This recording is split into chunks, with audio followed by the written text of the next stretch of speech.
अस्सलाम वालेकुम एवरीवन।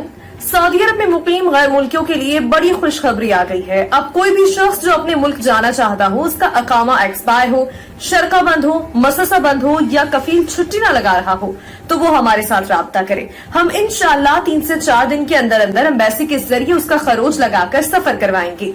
ये सफर बहुत ही कम खर्चे में किया जाएगा। कोई भी पाकिस्तानी, इंडियन, बांग्लादेशी, नेपाली नीज के किसी भी मुल्क का हो, आसानी से बगैर किसी परेशानी के अपने मुल्क वापस जा सकता है। आपकी स्क्रीन पर जो नंबर शो हो रहा है, आप उस नंबर पर राब्ता करें। हम इंशाअल्लाह 3 से 4 रोज में आपको प्रॉपर प्रोसेस के साथ एम्बेसी के जरिए अपने मुल्क भिजवाएंगे। अगर किसी सूरत नंबर पर राब्ता ना हो रहा हो तो ईमो या व्हाट्सएप पर राब्ता कर सकते हैं। बाएतमाद तरीके से श्योर गारंटी के साथ आपको आपके वतन भेज दिया जाएगा। नाजरीन, अगर किसी शख्स पर केस है या वो मतलूब है या लेन देन चल रहा हो या लड़ाई झगड़ा चल रहा हो, तो वो लोग राब्ता ना करें। बिस्मिल्लाहिर्रहमानिर्रहीम। अस्सलाम वालेकुम नाजरीन, आज की वीडियो में बात करेंगे कि सऊदी अरब में वबाई मर्ज कोरोना की वजह से बहुत से गैर मुल्कियों को बहुत से मसाइल का सामना करना पड़ रहा है। लेकिन इस वक्त सऊदी अरब में कोरोना के मर्ज में इजाफा हो रहा है। इसके साथ साथ सऊदी अरब वो पहला मुल्क है जो कोरोना की वैक्सीन सऊदी अरब में रहने वालों को फ्राहम कर रहा है, और वो भी फ्री दे रहा है, चाहे वो गैर मुल्की हो या सऊदी शहरी। आज की इस वीडियो में सऊदी हुकूमत की जानिब से गैर मुल्कियों के लिए जो 2 अहम खुशखबरियां हैं वो हम आपको सुनाएंगे। सऊदी अरब में नए गैर मुल्की अफराद के लिए वीज़ों का प्रोसेस शुरू किया जा रहा है। इस वक्त इंडिया, पाकिस्तान, मिस्र, बांग्लादेश से बहुत ज़्यादा तादाद में गैर मुल्की काम कर रहे हैं। अब इन ममालिक के अफराद को सऊदी हुकूमत की जानिब से दोबारा वीज़े इशू किए जाएंगे।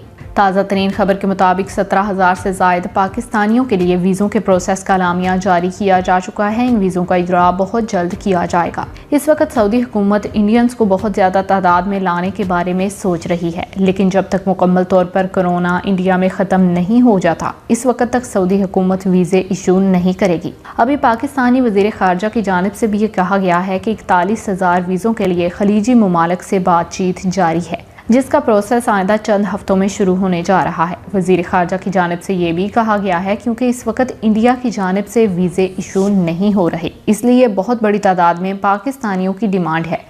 मज़ीद ये भी कहा गया है कि जो नए गैर मुल्की अफराद सऊदी अरब आएंगे वो अपने काम में महारत रखने वाले होंगे। तालीम याफ्ता और हुनरमंद अफराद को दूसरे ममालिक भेजने के लिए बेहतरीन इक़दामात किए जाएंगे। इस वक्त पुराने वीज़ों के बारे में कफ़ीलों पर सऊदी जवाज़ात की जानिब से सख्ती कर दी गई है। जिन अफराद के इन्होंने वीज़े इशू करवाए हैं उन्हें बुलाया जाए या जवाज़ात में एप्लीकेशन दी जाए। इन अफराद के न आने की वजूहात बताई जाएँ और वीज़ों को मनसूख कर दिया जाए। दूसरी बड़ी खुशखबरी ये है कि सऊदी हुकूमत ने छोटे मुसस्सों की बहुत ज़्यादा फ़ीस माफ़ कर दी है। लेकिन अब यहाँ ये जानना ज़रूरी है कि किन लोगों की फ़ीस माफ़ की गई है। बहुत ज़्यादा अफराद को ये भी नहीं पता कि कफ़ील इनसे कितनी अकामे की फ़ीस ले सकता है, क्योंकि कफ़ील अपनी मर्ज़ी से फ़ीस ले रहा है। आज वज़ारतुल अमल की जानिब से इस बारे में एलामिया जारी हुआ है। पहले नंबर पर वज़ारतुल अमल ने कहा है फीस कम करने का मतलब सऊदियों को ज़्यादा से ज़्यादा जॉब देना है। दूसरे नंबर पर वज़ारतुल अमल ने कहा है कि जिन मसस्सों में 9 से कम गैर मुल्की अफराद हैं, इनको ये टैक्स माफ़ है। जो कफ़ील अपने मसस्से में मोस्टल हो, इस सूरत में गैर मुल्कियों का टैक्स माफ़ है, यानी कि इकामे की फ़ीस 100 रियाल है। इन 9 में से कितने अफराद हैं जिनके इकामे की फ़ीस माफ़ है? वज़ारतुल अमल ने कहा 2 अफराद हैं जिनके इकामे की फ़ीस माफ़ है। वज़ारतुल अमल ने यह भी कहा कि अगर मवातिन मौजूद हो, अगर कफ़ील तैनात में रजिस्टर हो, वहाँ 4 अफराद के इकामे की फ़ीस सिर्फ 100 रियाल है। वज़ारतुल अमल की जानिब से ये भी कहा गया कि ये टैक्स 3 सालों के लिए माफ़ कर दिया गया है। आखिर में नाजरीन वजाहत करते चलें कि अगर मवातन मौजूद हो तो 2 गैर मुल्कियों का टैक्स माफ़ है। अगर कफ़ील तैनात में रजिस्टर्ड हो तो 4 को माफ़ है। तो ये थी आज की पूरी वीडियो। इस हवाले से अब आप क्या कहते हैं? कमेंट सेक्शन में अपनी राय का इजहार ज़रूर कीजिएगा। अब तक के लिए इतना ही। जज़ाकल्लाह।